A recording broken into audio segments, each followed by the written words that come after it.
El ex procurador y abogado Julio Arbizu está con nosotros y con él vamos a hablar sobre el tema de Alejandro Toledo. Un tema importantísimo porque no solo estamos hablando de, creo que el último vicepresidente que nos faltaba tener de alguna manera custodiado y que no se nos escapara, el único expresidente vivo que nos quedaba libre, escapándose de la justicia, sino que además ha de alguna manera equiparado el terreno. Ya no se puede hablar de algunos que tienen beneficios y otros que no tienen beneficios. Ahora sí, el que no cae resbala por la cárcel y no se puede decir que hay preferencias políticas o animadversiones políticas porque presos o con prisión domiciliaria o con restricciones a su libertad hay personajes políticos de todo pelaje. ¿Cómo está, señor Arbizu? Gracias por estar con nosotros. Gracias, Patricia, por la invitación. Bueno, tratemos un poquito de dibujar lo que está pasando con Alejandro Toledo en este preciso instante. La justicia norteamericana ha decidido asumir el pedido del Perú sobre su extradición, lo sustenta un fiscal norteamericano y para eso lo consideran un prófugo de la justicia peruana. Así es. Sí, efectivamente esto ocurre en el marco del proceso de extradición iniciado por las autoridades peruanas. Con esto se abre formalmente, digamos, ese proceso ya en instancias judiciales norteamericanas. El fiscal ha solicitado y se ha amparado el pedido de detención con fines de extradición del señor Toledo bajo el entendimiento de que hay algún tipo de riesgo, ¿no?, de elusión de la acción de la justicia. La audiencia de mañana será básicamente para evaluar si esto es posible, es decir, si se mantiene esa detención con fines de extradición o el señor puede salir pagando una fianza. Mira, a ver, yo recuerdo el caso de Martinelli, por ejemplo, el presidente panameño, ¿no es cierto?, que sufrió también un proceso de extradición en Estados Unidos y en ese caso se negó tajantemente el pedido de fianza de su defensa. Y además amparado esto en la posibilidad de fuga, precisamente en los medios económicos que tiene el señor Toledo, porque tiene como pagar a un defensor que ha sido, que forma parte de un bufete de abogados en Estados Unidos muy conocido, que ha sido ex fiscal de California, si no me equivoco, y por otro lado tiene los medios para eludir la justicia. Entonces, ¿usted cree que mañana la respuesta sería negativa? O sea, todo parece indicar, pero Toledo hay que reconocer que es un tipo con suerte. Sí, sí, ¿no? Pero hablábamos, claro, sí, sin duda, ¿no? Ha sido sí, un tipo con suerte. Su devenir. Para desgracia nuestra, ha sido un tipo con suerte. Sí, ¿no? sí. Yo creo que digamos, en este caso ha sobredimensionado esa suerte y ha esperado que esto no ocurriese cuando en verdad aquí las cosas son muy claras. Básicamente después de que esto ocurra, después de la decisión respecto de su detención con fines de extradición, que es un asunto de aseguramiento, ¿no es cierto? Si traspoláramos esto al proceso penal que tendrá que seguir el señor Toledo, tiene que ver básicamente con, por ejemplo, un pedido de prisión preventiva, ¿no es cierto? No se discute el fondo ni siquiera de la extradición.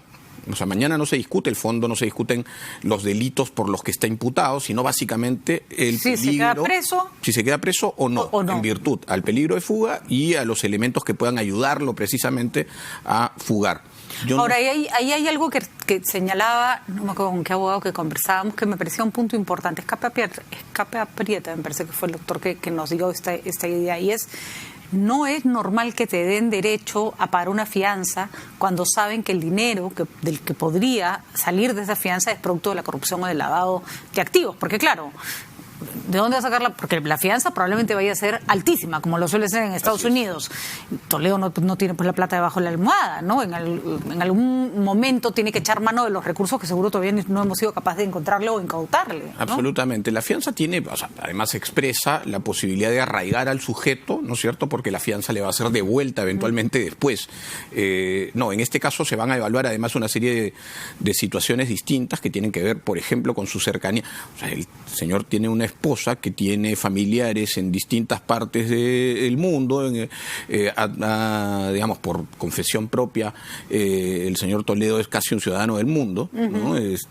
Contesta el teléfono desde distintas partes del mundo, en distintas situaciones. Y en distintas lenguas, Digamos, y tiene, por supuesto, insisto, solvencia económica tal que le permite contratar un abogado de las características de su abogado. Entonces, creo que lo de mañana va a ser básicamente un un trámite donde se le va a denegar la posibilidad de la fianza, como ocurrió, insisto, con Martinelli, ¿no? que es probablemente un ejemplo o un antecedente bastante similar, ¿no? Ahora, plan B, no se le niega la fianza, se le pone un monto alto y sale libre.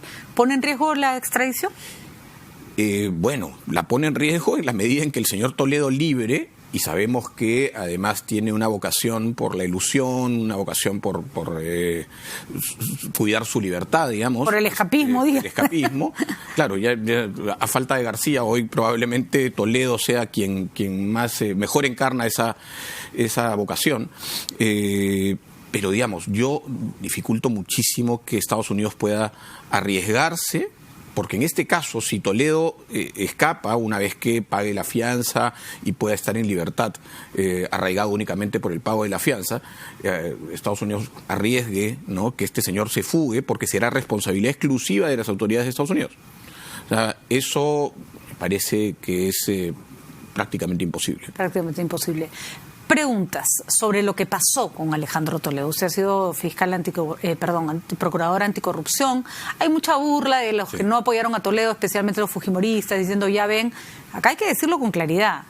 Toledo o cualquier otro hubiera sido el mismo el resultado, porque ya hemos visto que el presidente que cayó, ya fuera Toledo o García o Humala, y si hubiera sido Keiko Fujimori, los indicios demuestran que todos hubieran sido exactamente igual de corruptos, porque todos de alguna u otra manera han metido la mano en plata que el día de hoy, sobre la cual el día de hoy tienen que dar explicaciones. Así que esa historia de ustedes se dejaron engañar por Toledo, bueno, cualquiera nos hubiera engañado porque todos estaban dispuestos a robar. Sin embargo, sí nos hace reflexionar sobre qué pasa con nuestro país. O sea, ¿por qué hemos tratado de huir de la repetición del fujimorismo para caer de otra manera y con distintas características en personas que ponen por delante sus intereses personales y roban y destruyen un Estado que debieran proteger? Yo creo que hay varias respuestas a eso, Patricia.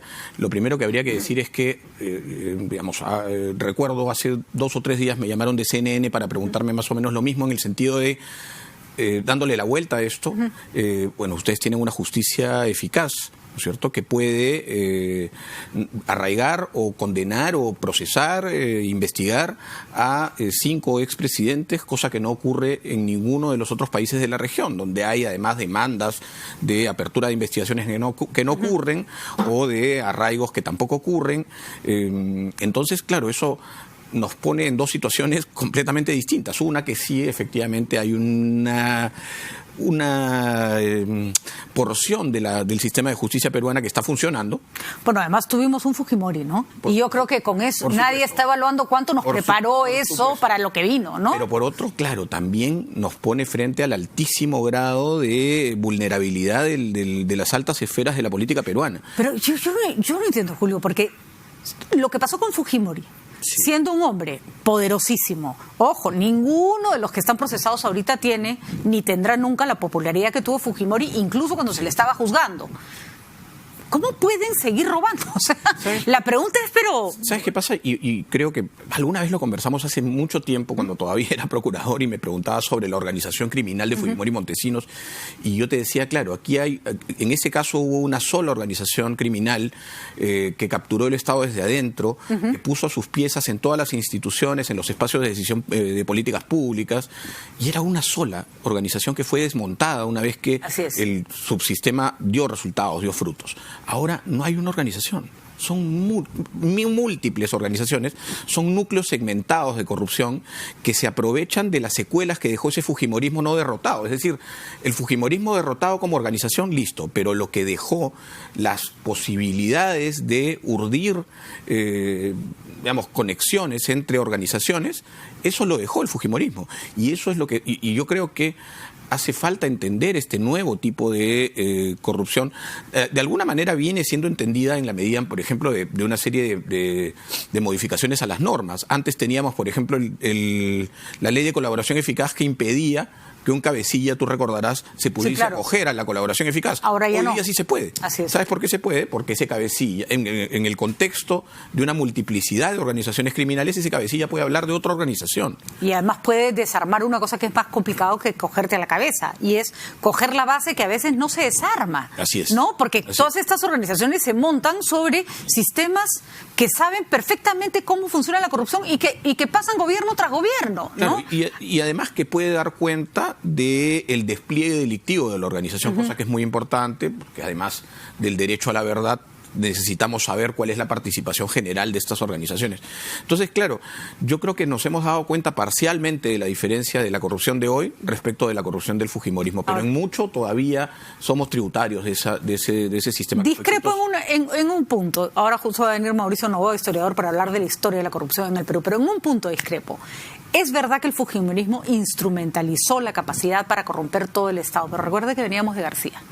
Sí. O sea, en realidad eso es más bien, o sea, lo perfeccionó, le dio, ¿no? Le dio, lo profesionalizó. Pero recuerda, ¿no?, que, claro, y es cierto lo que dices, pero digamos, llegamos al final de los 90, al 2000, y miramos hacia atrás lo que había pasado y dijimos, nunca habíamos tenido esto, cuando en verdad sí lo habíamos tenido probablemente, pero no teníamos ninguna herramienta para combatirlo. Antes, ¿cómo se combatía la corrupción en el Perú?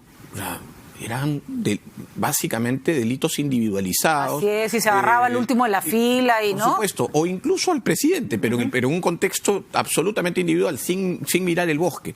Nunca entendimos el concepto, sino hasta que llegó Fujimori y esa organización que urdió con la habilidad de Montesinos, nos permitió ver que esto era más bien una práctica sistemática, ¿no es cierto? Antes los delitos, incluso los de los presidentes o los de los altos funcionarios, se combatían de manera individual.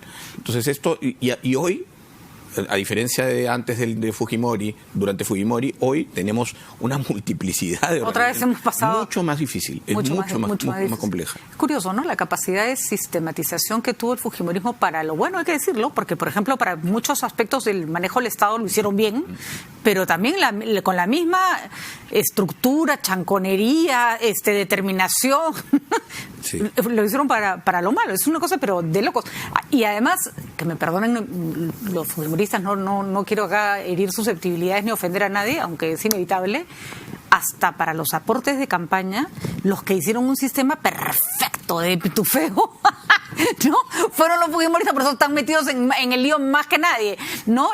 Los humanos recogieron la plata, sí, la gastaron como sea. Ellos no, uno lo cogía. Emblemático. Exacto, emblemático, organizadísimo. Ojalá ese orden sirviera para cosas mejores. Pero en fin, eso es lo que tenemos. Muchísimas gracias, Julio, por haber estado con nosotros. Un gusto tenerte después de tanto tiempo. Te tendremos nuevamente en el programa. Nos vamos a una pausa rapidita. Viene con nosotros el historiador Mauricio Novoa para hablar justamente de la historia de la corrupción. De esa que estábamos hablando con Julio Arbizu.